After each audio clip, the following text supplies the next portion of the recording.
Le ministère de l'Environnement et du Développement durable apprécie ce méga projet à sa juste valeur et félicite le comité stratégique pour cet aboutissement.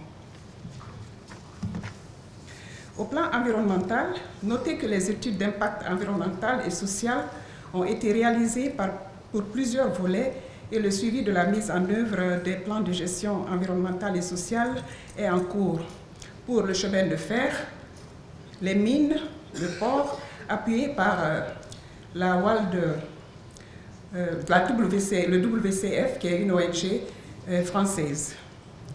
Rio Tinto vient de finir la validation des études d'impact environnemental et social sur sa mine et également sur le tronçon des rails Beila-Kerouané et le port de Forécaria. En fait, il s'agit plus d'une actualisation d'études qui ont déjà été réalisées en 2010 et en 2013.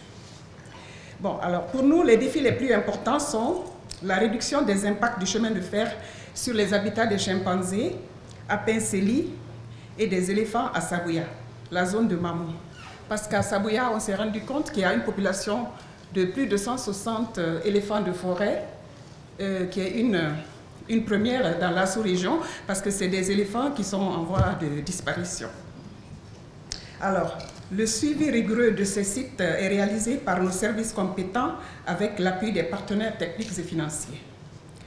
Déjà, au niveau de la rivière Lolo, où ces éléphants viennent s'abreuver, des mesures ont été imposées pour la maîtrise du passage des éléphants, ce soit respecté. Parce que vous savez, les éléphants, ils n'ont qu'une ligne, et c'est celle-là qu'ils adoptent pendant toute la durée de leur existence. Quand ils suivent un chemin, ils ne le changent jamais.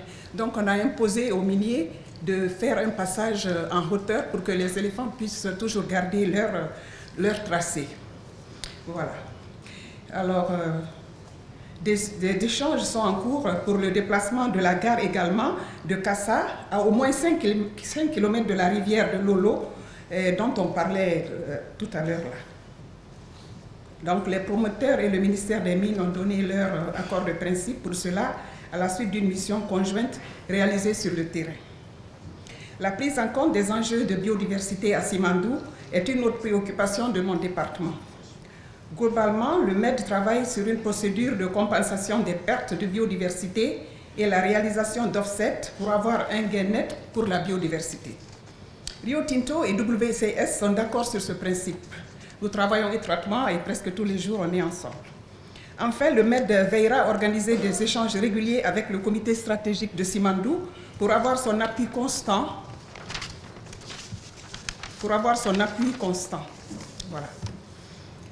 Nous vous promettons, en fait, messieurs les honorables députés, d'assurer un suivi rigoureux, en fait, des plans de gestion environnementale et sociale, car il faut bien sûr concilier le développement économique et la protection de l'environnement, et cela dans le cadre d'un développement durable.